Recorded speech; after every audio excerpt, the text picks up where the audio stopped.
Anak, gumising ka na. Christmas party niyo na. Christmas party na namin, Nay. Sana maganda yung regalong matatanggap ko mamaya. Kumain ka na dyan, anak, ha? Ano meron, Nay? Bakit ang dami pong pagkain? Siyempre, anak, malapit na magpasko. Tara, kain na tayo. Niluto ko lahat ng favorite mo. Talaga, Nay? Hay, sana palagi na lang Pasko. Ay, may nangangaraling ata. Wait lang, anak. Nangangaraling po. Ang seselage awetan na wit ang handong sanga ng Pasko magmalaba joy joy. Merry Christmas po. Galing mo naman. No, ito, 10 pesos. Ayan na. 10 pesos? Ang ganda ng boses ko tapos 10 pesos lang bibigay mo sa akin? Alis na nga ako. Kuripot mo. Wow, demanding pa. A few moments later. Okay, class. Mag-exchange gift na tayo. Wow, ang bango na ito. Thank you. OMG, bagong bag. Alam mo talaga yung gusto ko, ah. Thank you.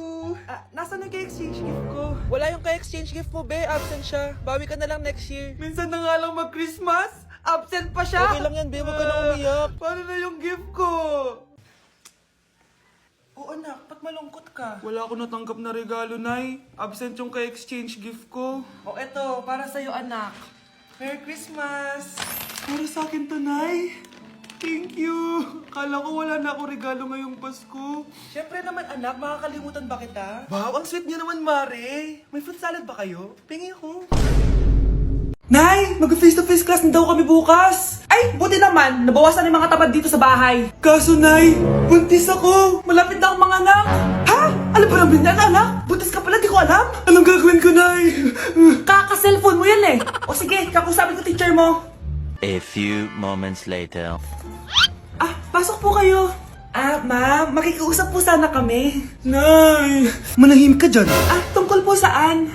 May tumor po kasi sa tiyan yung anak ko, ma'am. Hindi po siya makakapasok sa school. Ganun ba? O sige, i-accept ko na lang siya. Salamat po, ma'am. Tara na, anak. Ang sakit ng tiyan ko. Anong nangyayari? Wala po to, ma'am. Nay, mga ngalak-rata ko. Ba't ngayon pa? Umiri ka. Ano ba naman yan? Sige, ire! Ayan na, malapit na! Akala ko ba tumor? Ayun na, ayun na! Grabe na talaga yung mga bataan ngayon. Nagsisibuntisan na. Okay po, ma'am. Hoy, ikaw! Tumawag teacher mo sa akin! Bagsak ka na naman! Nay, kasi... Ayoko na marinig! Simula ngayon, bawal ka nang gumala at mag-cellphone! Hindi pwede to. Anong gagawin ko? Aray! Sakit ng pagkaramdam ko! Magpahinga ka na, anak. Bipilit kita ng Chicken Joy. Sige po, Nay. Effective yung plano ko, A few moments later. Anak! Ayan, bilis, bilis! Oh, nagsiselbong ka na? Okay ka na, no? Maglinis ka na doon sa baba! Ang sakit! Ang sakit talaga ng pagramdam ko! Teka! Huwag mo ako niloloko, ha? Magbihis ka na! Pupunta tayo sa doktor! Nay! Tara na! Hello, Doc. Ipapa-check up ko po tong anak ko. Sige, pasok kayo. Ano po nangyari sa kanya? Kasi, Doc, palaging may masakit sa kanya. Totoo ba to, Doc? O kunwari niya lang para di siya mautusan? Tignan natin. May malalang sakit yung anak mo! Ha? Mamamatay na siya! Di ka magiging OA, ma'am, ha? Meron akong gamot dito, ma'am. Last stock na lang to. Ipainom mo na. Effective yan, ha? Iinumin ko na, Nay, Ayan, Nay. Okay na pakiramdam ko. Ayan, huliin niyo na yan. Anong mangyayari? Isa siyang peking doktor. Kaya ikukulong na namin siya. Ha?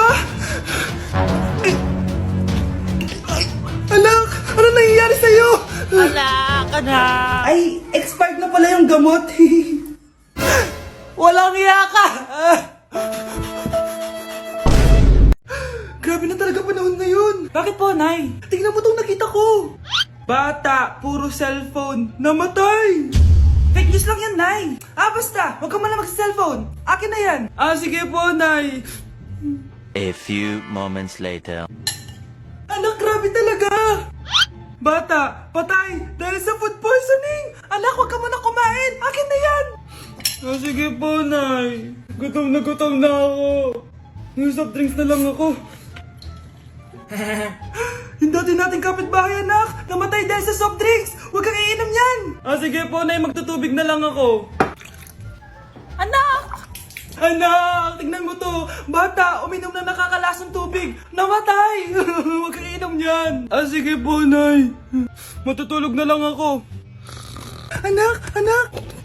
Bakit po, Nay? Anak, ang dami na babangungot ngayon. Huwag kang matutulog, ha? A few moments later. Nay, nanghihina na po ako. Yan na nga ba yung sinasabi ko eh. Tingnan mo to, nakita ko. Bata, nakalanghap ng nakakamatay na amoy. Patay! Anak, huwag ka munang huminga. Anak, huwag ka munang tumingin. Anak, huwag ka munang lumabas. Anak, huwag ka munang mabuhay. Mag-break na tayo. Anak, i-ready mo na lahat ng gamit natin, ha? Sige, Nay. Bring me kulay red na brief! Meron ako! May nanalo na! Brief na kasama ko yan, ah!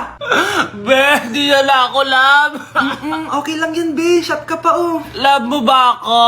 Oo, be. Love ka namin. Bakit di mo ako love? Di mo alam dahil sa'yo, ako'y di makakain. Ano ba yan dito? Ang ingay mo naman. Yung lukuin.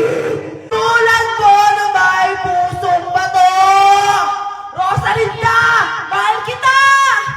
Mukhang may handaan doon kina Kumari, ah. Di man lang ako in-invite.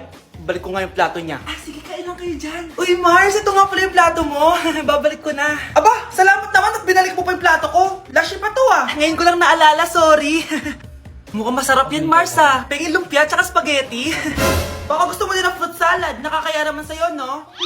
Nay, may jowa na ako. Dito ko lang pala siya makikilala. Talaga? Pakilala mo naman sa akin. Eto siya, Nay. Hello po, tita. Magjojowa ka na nga lang. Pinsan mo pa? Hindi pala tayo pwede. Magpinsan pala tayo.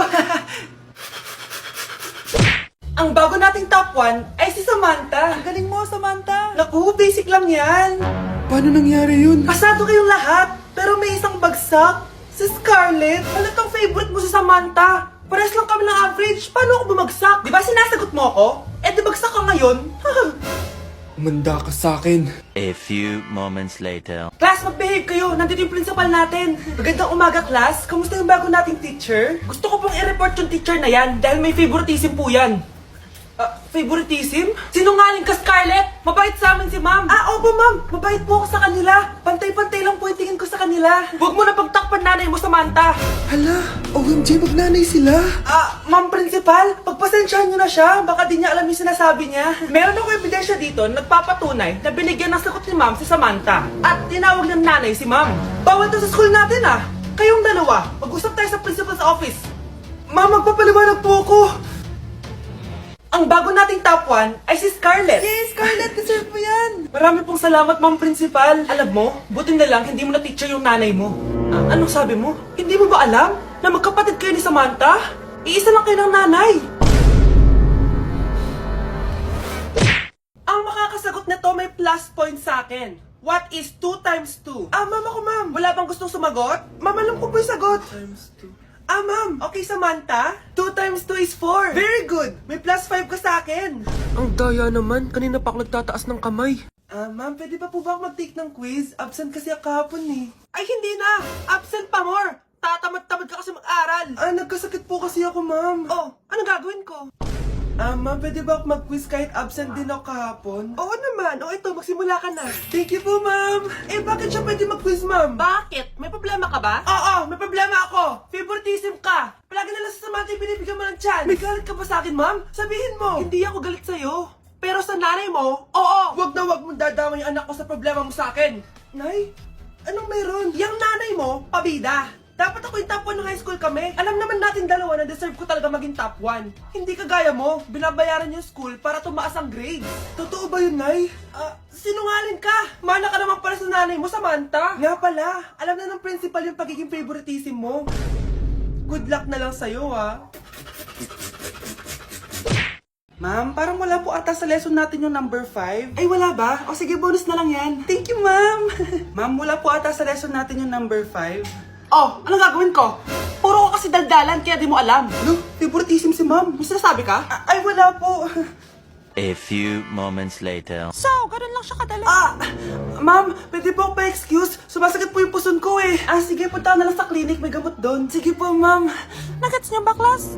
Ma'am, excuse po. Sumasakit po yung puson ko. Ang arte mo naman. Konting sakit lang, excuse agad. Kapag di maganda, wag na mag-inarte. Kala mo naman ang ganda ni ma'am. Hello po, ma'am. Sorry po, absent ako kahapon. Nagkalagnat po kasi ako eh. Ganun ba? Sige, excuse na lang kita. Sige po, ma'am. Thank you po. Ma'am, excuse po. Nilagnat po kasi ako kahapon kaya di po ako nakapasok. Naku, tigilan mo ako ha. Walang isang araw na lagnat. Ang sabihin mo, tamad kang pumasok.